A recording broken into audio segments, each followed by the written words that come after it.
So imagine you were trying to negotiate a noise complaint with your neighbor, right? But you are actively firing a cannon into their living room at the exact same time. Yeah, that makes literally zero sense. Right. It feels completely unhinged. But honestly, that is exactly how the United States and Iran are conducting global diplomacy right now. It really is. Welcome to the Claire and Horatio Daily World Brief for Wednesday, May 27, 2026. You can always find this briefing over at claireandhoratio.com.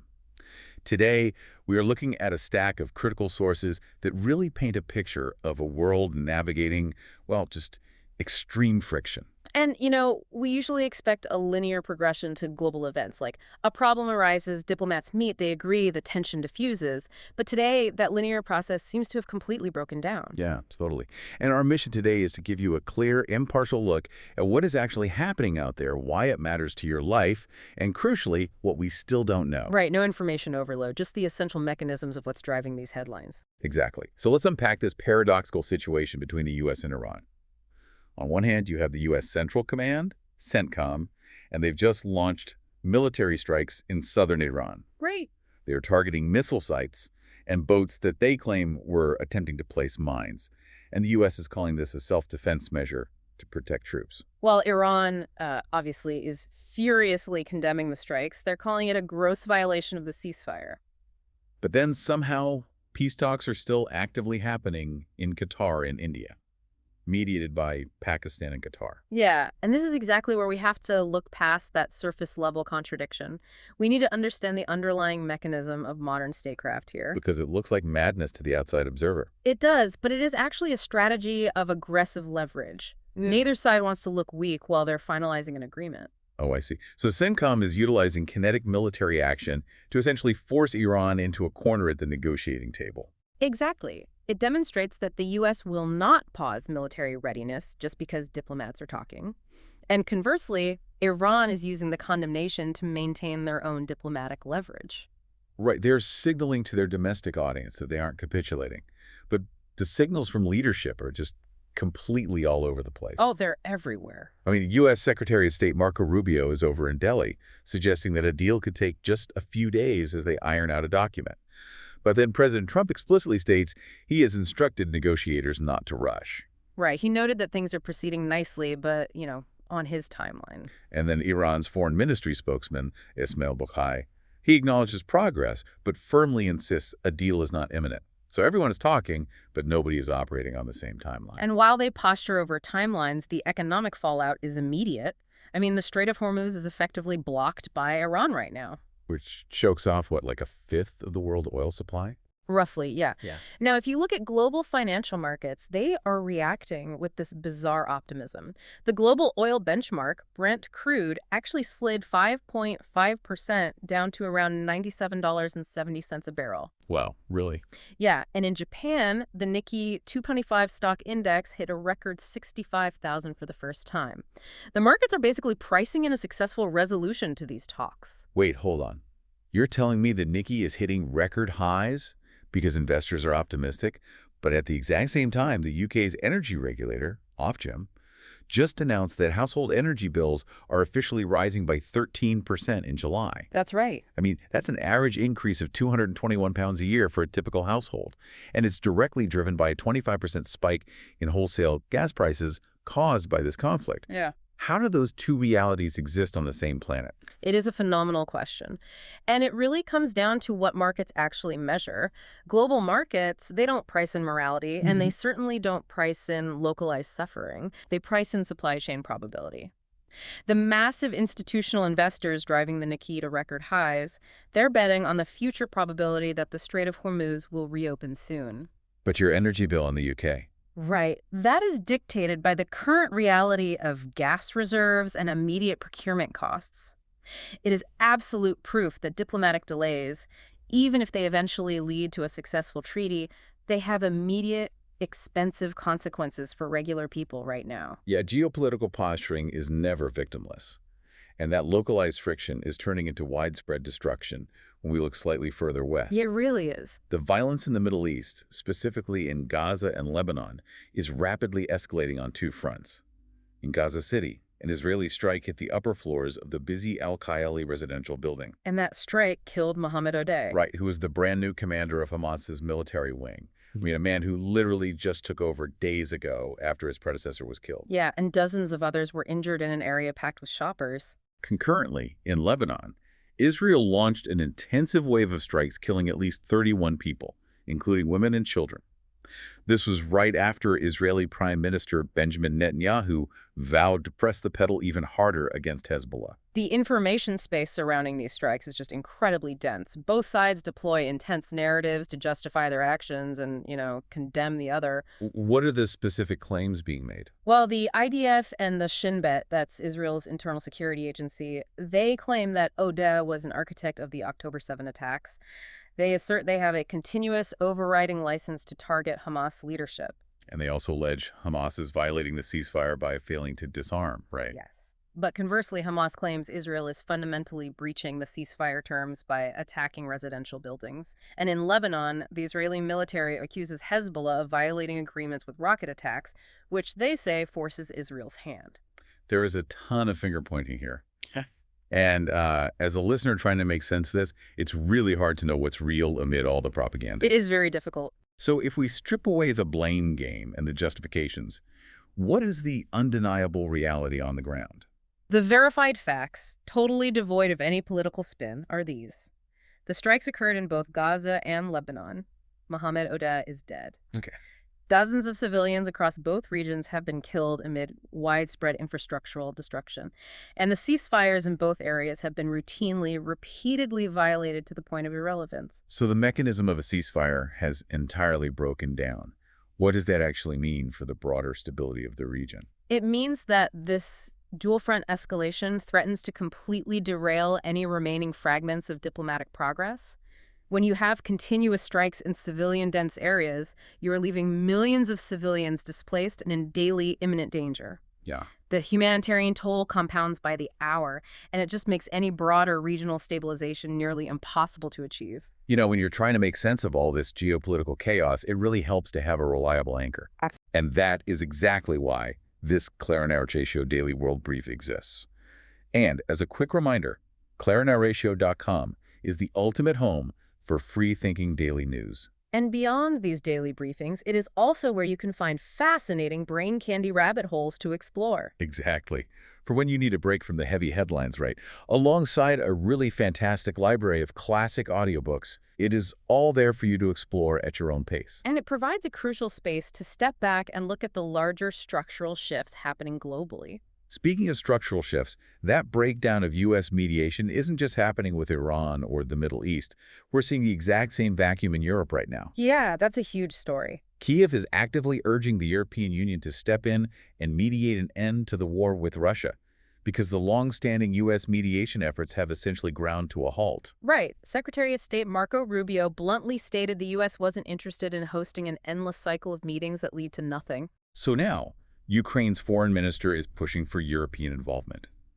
EU foreign ministers are meeting in Cyprus, floating heavy-hitting names like former German Chancellor Angela Merkel and former Italian Prime Minister Mario Draghi as potential envoys. And this represents a massive pivot in international relations. I mean, for decades, the U.S. has been the assumed default mediator for major global conflicts. Yeah.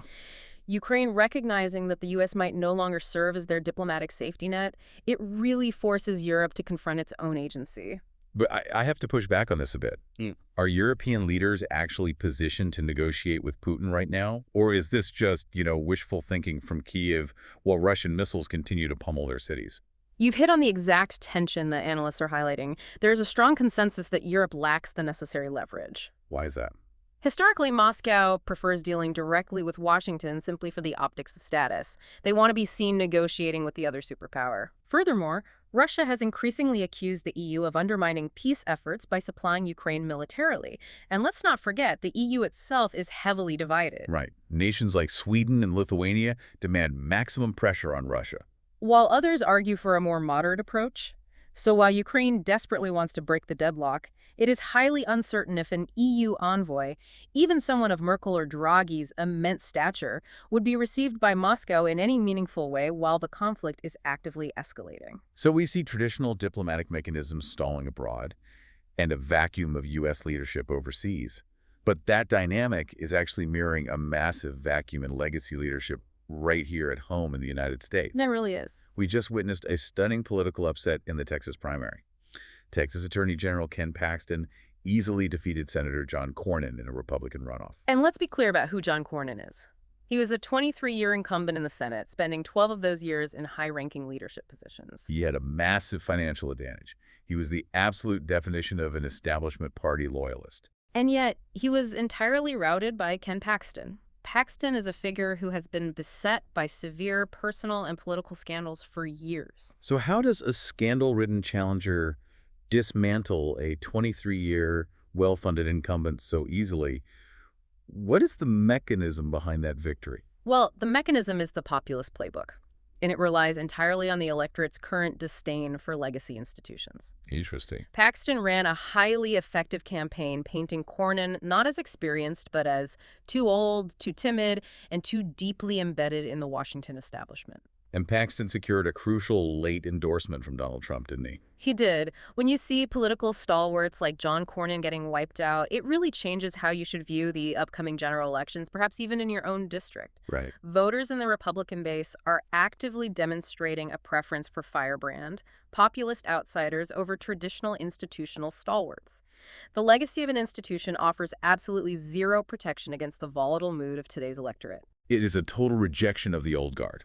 And, when institutional safeguards fail, whether in politics or healthcare, the people who rely on those systems are left entirely exposed. Unfortunately, yes. We have a heartbreaking story out of Bangladesh that illustrates this perfectly. Over 500 children have died from a measles outbreak since March, and there are currently over 60,000 suspected cases. It's just awful. The sources shared the story of a 4-year-old girl named Akira. Her parents, living in Dhaka, tried 4 separate times to get her vaccinated against measles. Twice they were turned away because she had a minor cold. And twice they were told the vaccine was simply out of stock. Yeah.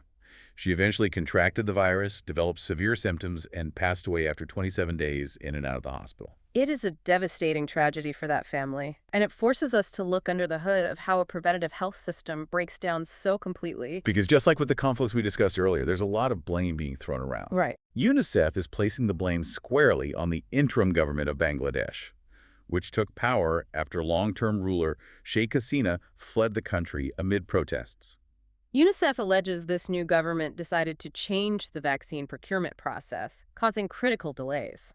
And they claim they warned the government on at least 10 separate occasions about the risk of a massive outage.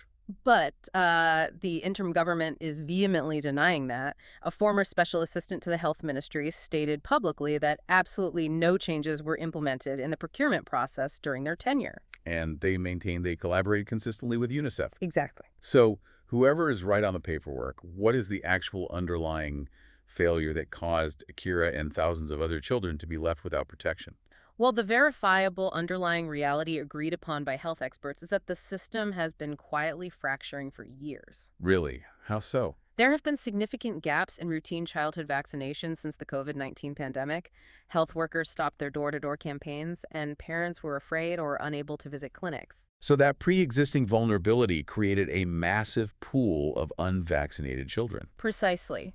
When you combine that with recent, sudden logistical failures, whether due to government transition or supply chain issues, it created a perfect storm. A fragile system was overrun by a highly contagious virus, failing to protect its most vulnerable dependents. Yeah, that's exactly what happened. And it isn't just physical supply chains or healthcare systems that are failing to protect people. Our digital and legal frameworks are completely unprepared for the speed of modern technology, specifically regarding artificial intelligence. Oh, absolutely. We have 2 stories today showing how human institutions are dangerously lagging behind. In South Korea, authorities just arrested a prominent YouTuber who runs a channel called Hover Lab. And he's accused of using AI to generate fake audio to defame the A-list actor Kim Soo-hyun. Right. The YouTuber allegedly manufactured a voice recording, making it sound like an actress confessed to dating the actor when she was a minor.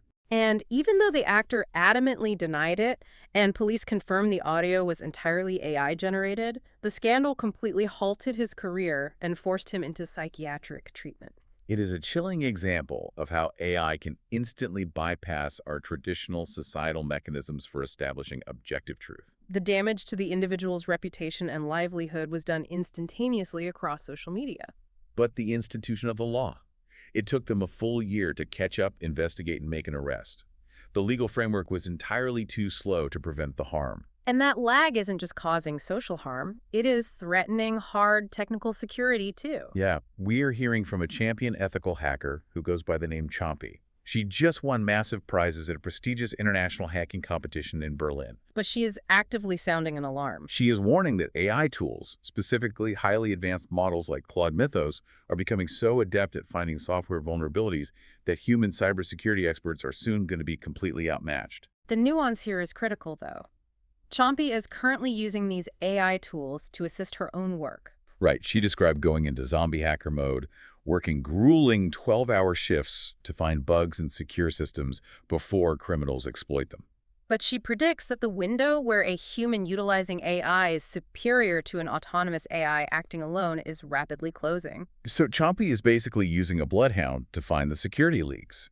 But she's realizing the bloodhound is getting so smart, it won't need her to hold the leash anymore. Exactly. And if human experts can't keep up with the AI finding the flaws, what happens when malicious actors get their hands on it? That is the existential concern. The developers of Claude Mythos claim their model found 1,600 distinct vulnerabilities across hundreds of software programs in a fraction of the time a human would take. Wow. It is so potentially dangerous that access to it is currently restricted to governments and select institutions. But, restrictive access is historically a very fragile dam. So we've covered military strikes during peace talks, a populist dismantling of a 23-year political legacy, a tragic healthcare system collapse in Bangladesh, and AI outstripping human legal and security frameworks. Yeah. On paper, these are entirely separate spheres of human activity. They are. But when we look at the mechanics driving them, the overarching pattern is impossible to ignore. We are watching delicate, established frameworks being subjected to sudden, intense disruption. Exactly. In the Middle East and Europe, the slow, deliberate machinery of traditional diplomacy simply cannot keep pace with the immediacy of targeted missiles and shifting superpower dynamics. And in Texas politics, a meticulously built institutional legacy offered zero protection against a sudden wave of voter frustration. In Bangladesh, a healthcare procurement system buckling under political transition allowed a virus to exploit long-standing vulnerabilities. And in the digital realm, AI is bypassing our legal definitions of truth and our technical definitions of security. Across the board, the human institutions we rely on, most of which were architected in the 20th century, are fundamentally struggling to contain the sheer velocity of 21st century volatility. It is a sobering realization to look around and see the bedrock of our society looking so porous. It really is. Which brings us to the end of today's briefing. I want to leave you with a thought to chew on as you go about your day. We've been talking about how our legacy institutions are failing to keep up with the speed of AI and modern disruption. Right. But what if the solution isn't to somehow try and make our human bureaucracies faster? What if the next phase is to hand the management of those very institutions over to the AI itself? Oh, wow. If an AI model can identify 1,600 software vulnerabilities in a matter of hours, could it monitor a global vaccine supply chain and prevent an outbreak better than a fractured government? That is a wild and honestly slightly terrifying proposition. Are we ready to hand the keys of our institutions over to the machines just to keep the lights on? It's definitely something to think about. Thank you so much for joining us to unpack these events. Remember, you can always visit ClarenRatio.com for more daily world briefs, explore some brain candy rabbit holes, or settle in with our classic audiobooks. We wish you a thoughtful and hopefully peaceful day ahead.